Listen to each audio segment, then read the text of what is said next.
bloody painful. Goes on, and I really, we're not going to cry. So a lot of people have been commenting on my body. I've been getting carved thick, a snack. Where have these hips come from? There's been a lot of questions about what is going on, and I feel like it's time for a little bit of honesty and to tell you what the real deal is. Ooh. Hello there, beautiful people. Welcome back to my channel. I hope you are doing well. Today's video is going to be a little bit different. Why is it a little bit different? Well, today we're gonna talk about my body. I love my body. I love my skin. I am a goddess. I am a queen. So I'm just gonna put out there, I am a smiler and a laugher when I feel particularly awkward. Not because I take anything lightly, but nowadays I'm just like, just live my best life anyway. So, how do I do this? Hello everyone, welcome back to my channel. I hope you are doing well. Today's video is a little bit different because we're gonna talk about my body. Yeah, body. In my last video, I noticed there was a significant amount of comments in relation to my body and my body shape. My body does look a little bit different at the moment, and you know, I'm not ashamed to say that I had a little bit of a tweak, but I really feel like I want to go into my body story and then I can say what I've done, and I'm going to give you a little bit of an overview. And I really don't want this video to trigger anyone. I know I've got young followings, but I've also got mums and older people who probably understand where I am coming from a little bit more, but I just don't want to trigger anyone, and I just want to be as honest as possible when it comes to the reality of like body changes and also just body self-esteem and that kind of thing. So for all of you guys who don't know, I don't think everybody knows out here, I'm actually a mum. I have a 2-year-old little girl. Her name is Grace. She is phenomenal and gorgeous and just the most beautiful thing ever. I think I had a baby around the same time as like Tiana Taylor and a few other people. And you know, there's a lot of people who pushed out babies and it was like, snap back. Snap back, oh my god, 10 days, snap back. And in all reality, that was not my reality. It was not my reality. And I think there's a lot of this idea out there that you have a baby and your body goes back to what it was. Like, no, like that didn't happen for me. A year later, it didn't happen for me. I saw 2 different personal trainers, and actually I ended up with diastasis recti, which is basically abdominal separation. So like where you have your abs, they are kind of, they're connected, but some people, when they have a baby, it stretches out and it doesn't go back. So my ab wall was always, one, because I've got kind of a curved spine, my ab wall was always a little bit more out, so I've always had that shape at the front of me. Then after the baby, it poked out even more. And like, you know, I'm not the fittest person, but I'm fit enough, and I was relatively skinny, and then basically my belly just stayed like that. And you guys have watched me through video, thick and thin, talk about my belly, and I'm gonna get emotional because I'm the kind of person that I always like just laugh through and I kind of ignore, but I always had an issue with my belly. Not because, oh, my belly's fat or anything like that. It's just that I feel like I was never someone who embraced my body very much. I was never someone who, I'm quite conservative, darlings. And then I was like, I never got to enjoy my body. And then I had a baby, and then when I wanted to enjoy my body, I just felt like trash. And not necessarily just in clothing. I think it's when you get to a place where you feel uncomfortable with yourself when you don't have any clothes on. And I really, we're not going to cry. We are not. Can I get a tissue, please? And sorry, yeah, and I personally felt very uncomfortable with myself because, as I said, I never felt like I got to enjoy my body. And then I had a baby, and then it just kind of went to pot, in my opinion, for myself. So you know, why I love clothing and why I love trying on clothing, especially in front of people, is although I had my body insecurities, I still wanted to rock it and I still wanted to be cute. And, you know, I can't die. Like, you can't die just because you're not comfortable with the way something is. And so, you know, I left it for like a year and then 2 years. I did a lot of things. I put money in. I spent $1,700 on a personal trainer because I got someone who was a specialist. Then I got another personal trainer. I also got some, not courses, but some specific exercises for what I had. And I also started dieting. And people, I'm not a dieter. I'm like, listen, food is life. Life is food. And I was like, well, maybe if I lose lots of weight, and you know, that didn't last because, you know, I like a sandwich. And so I just was like, well, and the thing is that I ended up losing weight and I felt like I didn't really like how I looked, because I looked skinny everywhere else and then skinny not where I wanted to be, because in reality you can't spot and lose weight. You just end up losing weight all over. I've always been relatively slim and I never wanted to be skinny. I always wanted to just be, you know, just in the middle. I actually like curves. I like a little bit of thickness. And so when I was starting losing weight, and I just felt worse when I was thinner, if that makes any sense, because I just looked like a rail, but a pregnant rail. It was just, and so eventually I just stopped all the dieting and I stopped all of that stuff. And then I went to go and see someone, and I went to go do my research into what my options were, because I was just really unhappy with how I looked.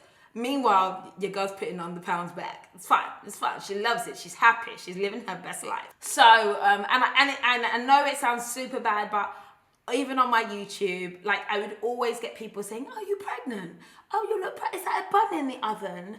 And I would act like it didn't bother me, but it did bother me. Like, no. I would please implore people to not make comments on women's bodies. You never know what they are dealing with. You never, ever, ever know what they are going through until they tell you something, especially when it comes to sensitive areas such as pregnancy. Anywho, so I went to go see some specialists, was doing some research. The main options of what you can do for what I have was a tummy tuck. And listen, tummy tuck is real. Tummy tuck is a slice. You're all the bottom of you open, like from hip to hip. They lift up the skin and then they sew the muscles back together. They also liposuction the fat in that area, pull your skin down and re-sew it, and you end up with a big scar. So I was told that, you know, basically that is my option, but there's no point in doing that if I would plan to have any more children.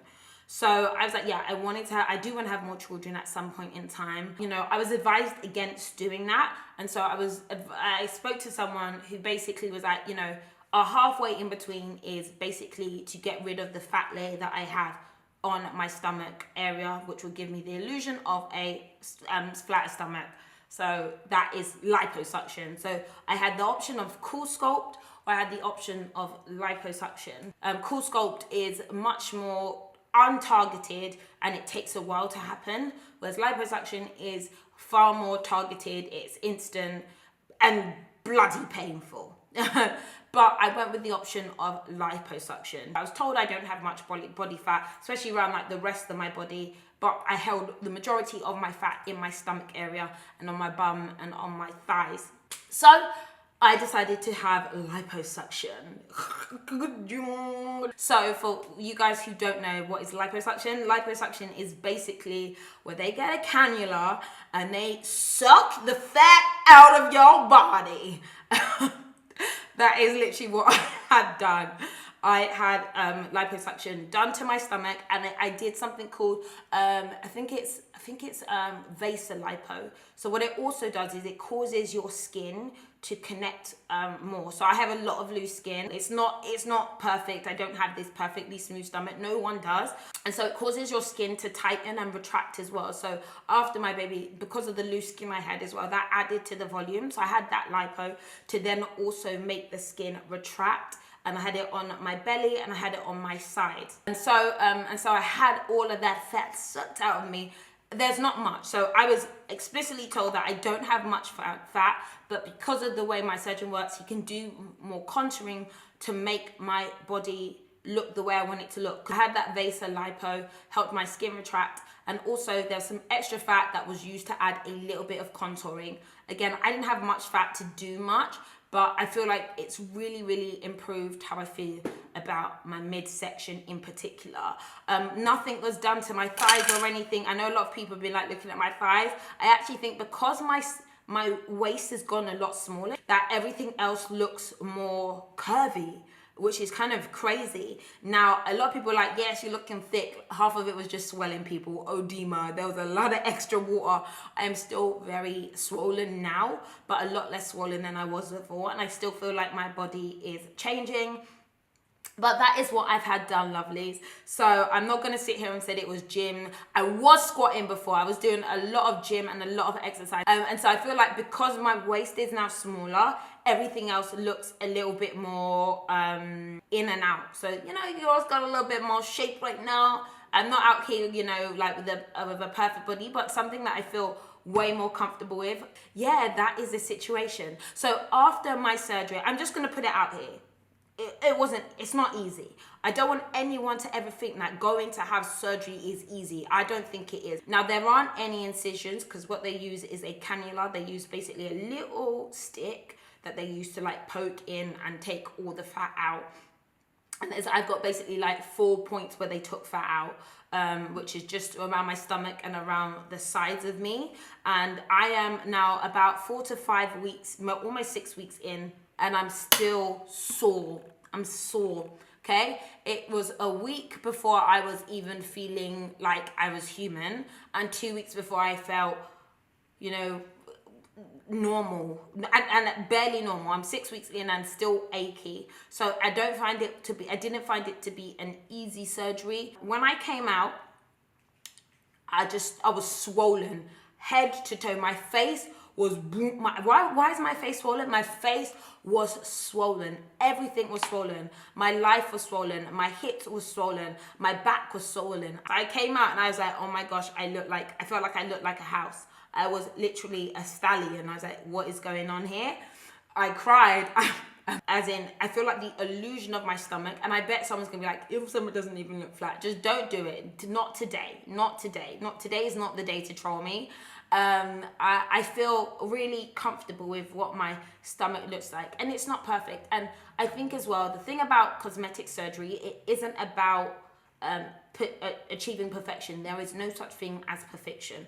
I think the only thing you can do is either come to somewhere where you're comfortable or make a change that you're happy enough with.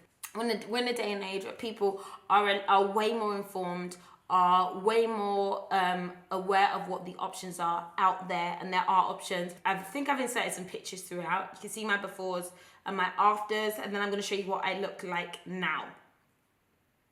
Okay, let's do this. So here we have your girl's new body shape.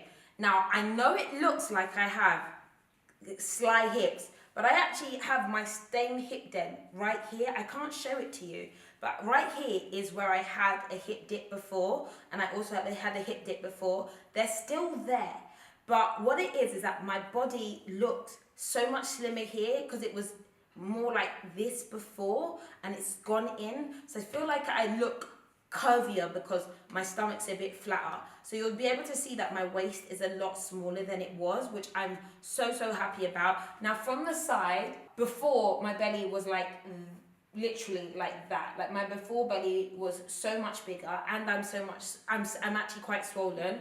Now I still have the diastasis recti, but it looks so much, I don't understand how much better it looks. I really thought that my only option was to have a tummy tuck, but like it's really looks really good. So yeah, I feel like I look like myself, but with just a slightly slimmer waist, which I'm really happy about. You guys have seen me in swimsuits before, and you see the thing is, right, is I've come up here with swimsuits on before, and I wasn't embarrassed about my body. I wasn't most comfortable with it, but you know, my rule in life is you can't die. You still have to live. I cannot kill myself. I can't kill myself because I don't like something. No. That's what my mom would say. Like, you can't die. So I think I've said enough. I'm going to caveat this with if anyone was ever considering doing any form of cosmetic surgery, please, please, please do your research. I'm not here to recommend anyone or anything. I'm just here to tell you what my story and what my situation is. And everyone does things for different reasons. You know, if you want lipo because you want to snatch yourself, snatch yourself. If you want to roll with everything after giving birth, that is up to you. Everyone is entitled to do what makes them feel good. And I think that we are living in a world where there's so much insight, there's so much information, and people are able to have agency over their own body and the decisions that they want to make. And like, if you're going to do it with your chest, do it with gusto, and just always be safe and realize that, you know, make sure you do anything you do for the right reason. Because I do think that we're living in a world where beauty, and especially when it comes to beauty standards for women, like the benchmark is so quote unquote high, but also so fake. Like a lot of people, like even fitness people, they put in that work. And, you know, I like sandwiches. You know, I exercise, I go out, but, you know, I'm not going to spend 3 hours in the gym, and I like my food. So that's my situation. I also had a baby, which has such a significant change on your body. And to all the mums out there, like, especially those of you who feel like, oh, why don't I look like that other mum? I felt exactly the same. And you realize that everyone's got different body types. Everyone's got different body structures. And, you know, people are committed to lots of different things. And it took me 2.5 years to decide to say, you know, I'm going to do something about it. And, you know, I tried everything, and this is what I wanted to do. So, yeah, that is why my body looks a little bit different. And again, I feel like things are still going to change, and I'm going to try and maintain everything. I'm still doing my, maybe we'll get into this, but the kind of exercise I gotta do to snatch the pelvic floor in, it's really real. But yeah, pelvic floor snatching. I'd like all of you ladies to look after your pelvic floor, because if you lose it, it's the end. Just Google pelvic floor exercises, people, after you watch this. Okay guys, that is it from me. Thank you so much for watching. If you're not already subscribed, do subscribe. And in the meantime, I'll catch you on Instagram. Shaking my body, hey! I mean, I still feel kind of bricky, but I definitely feel less bricky. I'm like a big tooth right now. I'm still gonna call myself tooth shaped. If I look like a tooth, I'm gonna say I still look toothy. But you know, got a little waist now, got a little waist now. And she's back. See you later, guys.